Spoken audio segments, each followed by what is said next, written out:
Welcome folks, this is Wear and Tear, yet another outdoor and gear review channel. Today I bring to you a review of the Wuben E7. That is a lightweight, easy carry light as Wuben describes and classifies it. Now those lights, the green version and the white version, they were sent in to me for free by Wuben. They saw my reviews and they wanted to send me some free lights for review. Like so many flashlight manufacturers do. That is okay. Of course, there's always the temptation that you give a raving review because you want to get more free lights, but that was never the style of my channel. First of all, I have seen the Wuben E7 for a while on Amazon, and I noticed that they sell very well. They're extremely popular. The design is, let's put it that way, is non-standard, and despite the price, like between 25 and 30 bucks, I never really was considered buying them because it's an interesting, a little bit of odd design. So I wondered how practical it would be. Now I got to use those lights for a good week. I've used them a lot, although my disappointment is there is hardly any wear and tear on them because I don't know why. They're just well made. Carried them in my pocket, close to the keys, whatever, whatnot. Strapped them to the MOLLE system. They get bumped around. They fell to the ground a few times. I played with those a lot, but they held up very well, which is odd. Because usually the anodization will show some wear and tear. On these it doesn't. That is interesting. Here a little bit something, the tiniest bit. Now anyways, the build quality on these lights is very good. They're very solid. The odd design actually is not really a downside. They're very good in hand. They're very safe in hand. What I love in particular is the switch. The switch is recessed between those two bars here, basically. Although you lock it out with 4 presses, 1, 2, 3, 4, it's locked out now. You can lock it out, but very often I didn't lock it out because this switch is really not prone to accidental self-activation. What initially looks like a little bit of a weak spot of the light is the rubber cover here, because it's made in a way that you can easily open it. So, and there is the USB-C port. When I was looking at the USB-C port, I thought, hey, that looks better than I expected. Is it what I'm thinking it is? And I asked Wuben and they said, yes, the USB-C port is actually water resistant. And I didn't find that in the official descriptions.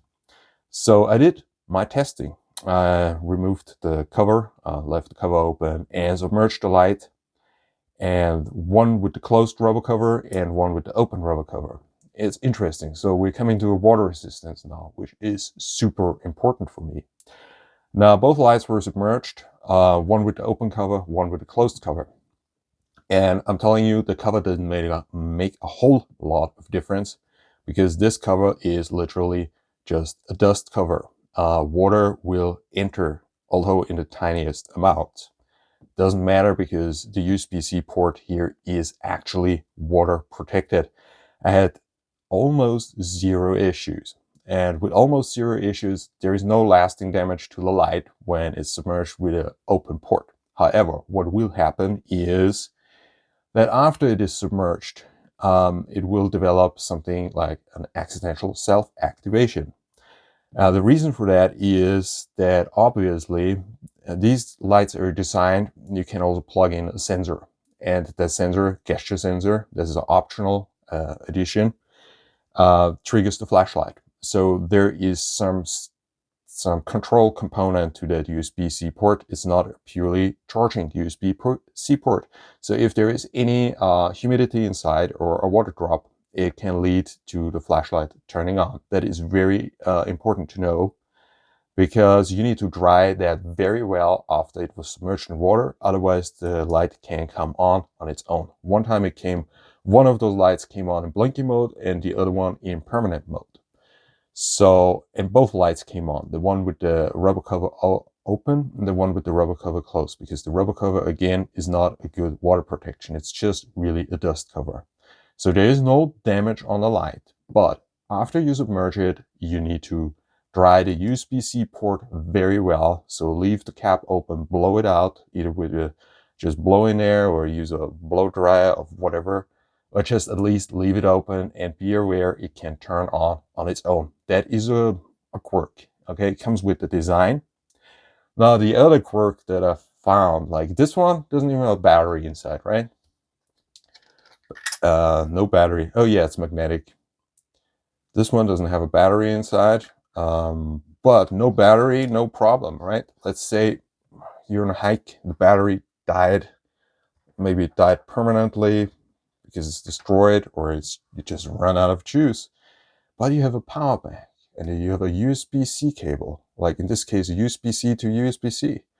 Plug it in, the red light comes on like it's charging. There is nothing to charge, but you can turn it on.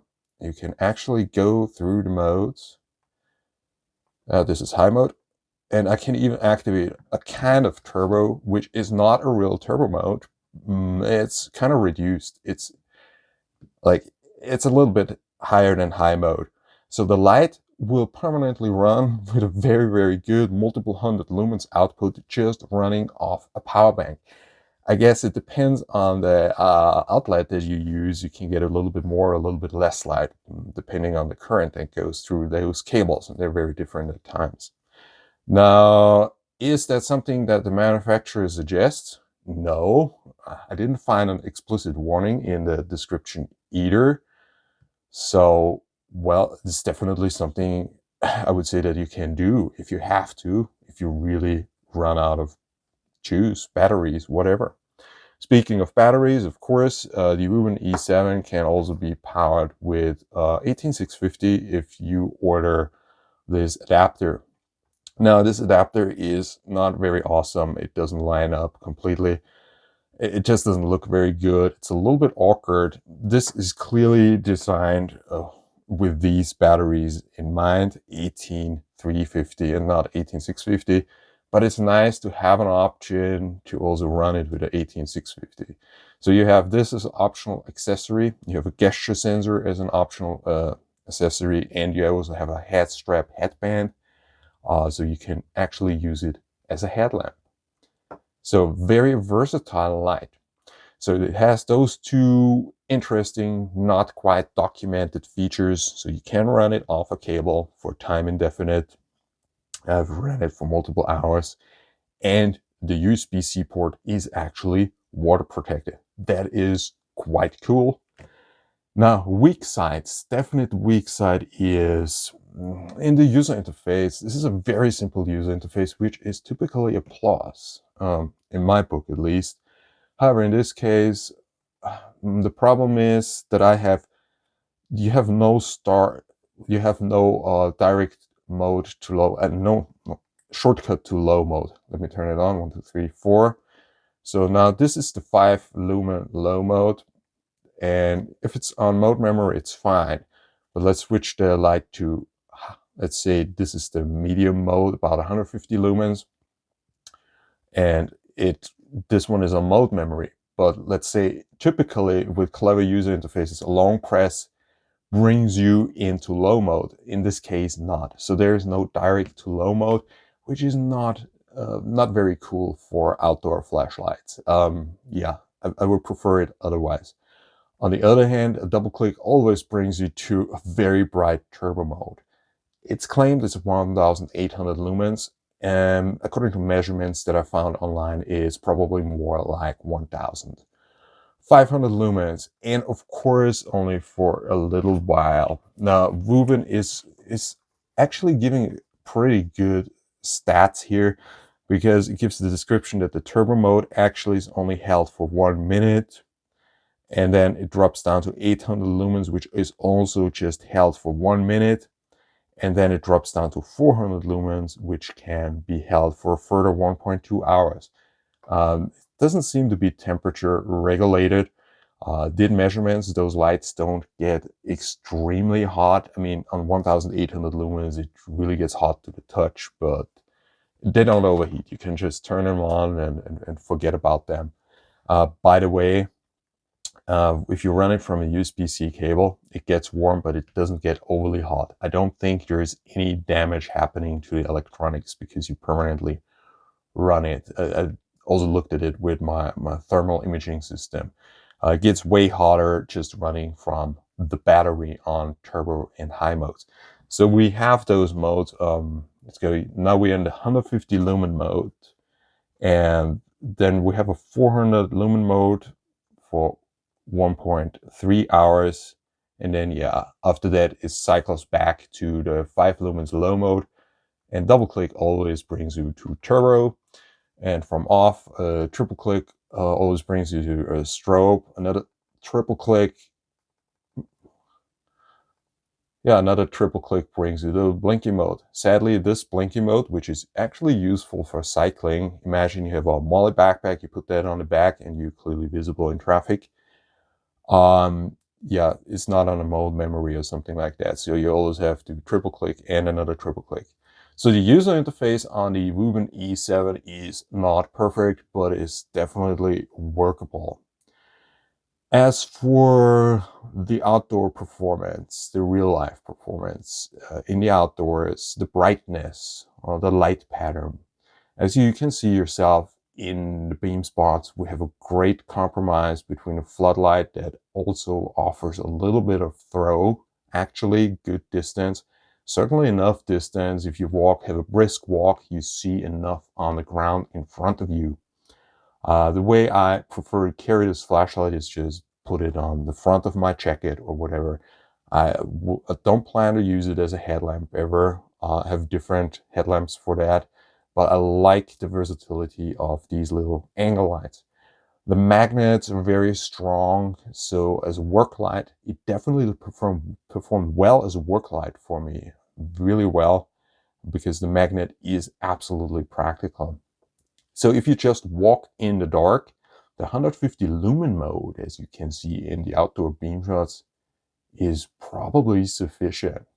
And on 150 lumens, we're talking about 4.5 hours with the small battery of good performance.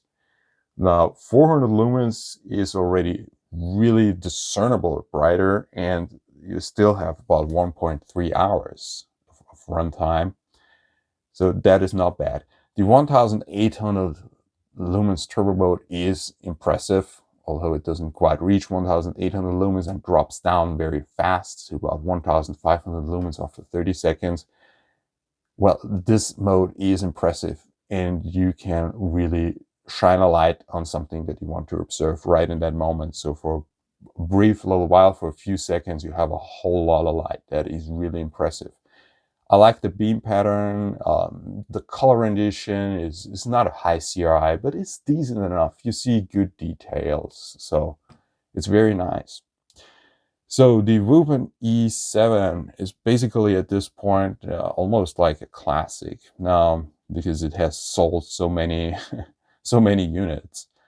And I can see where the attraction of this type of light is.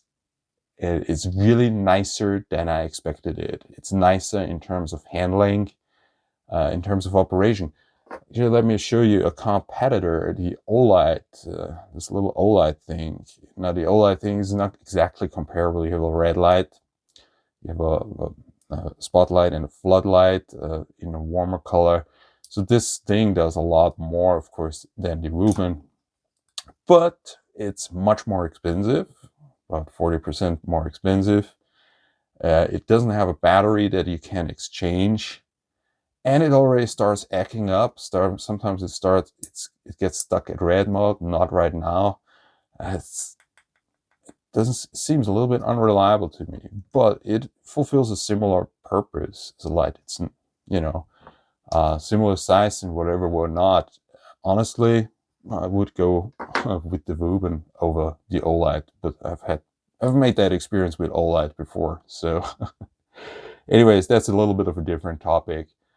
Definitely a keeper for me, highly useful. And again, the downside is the user interface. It's not exactly perfect, and there is a little bit, this adapter is a little bit odd. It's a little bit like an afterthought, actually. Let's put it in. See, it doesn't align exactly like you would expect it to align. It looks a little bit odd, which is interesting because the Wuben, I mean, the fit and finish on these lights is just awesome. Yeah, it looks like a little bit of a mutant now. It looks like an afterthought. It's nice to have the option. You have an 18650. But anyways, you know, the fit and finish on these lights is absolutely impressive. I would say,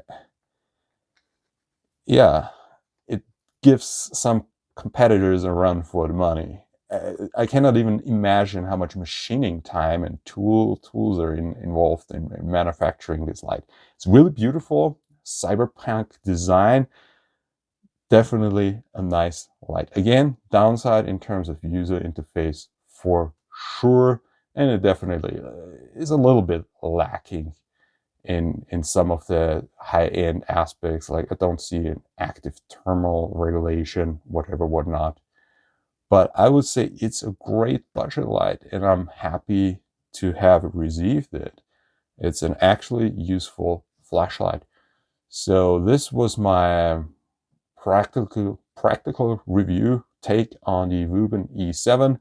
It's definitely a light I can absolutely recommend, and I'll give you a discount code below because yeah, I'm now in the partnership program with Wuben, whatever, maybe can sell a couple of lights, make a few cents on the side. We'll see how that goes. If not for me, the most important thing is that I keep it absolutely real, because for me, those are tools and they're also safety critical, and would be horrible to shill for a light and then it's no good in reality. And then someone even might get hurt, whatever. That's not good. So I will never do that. So this was Wear and Tear, over and out.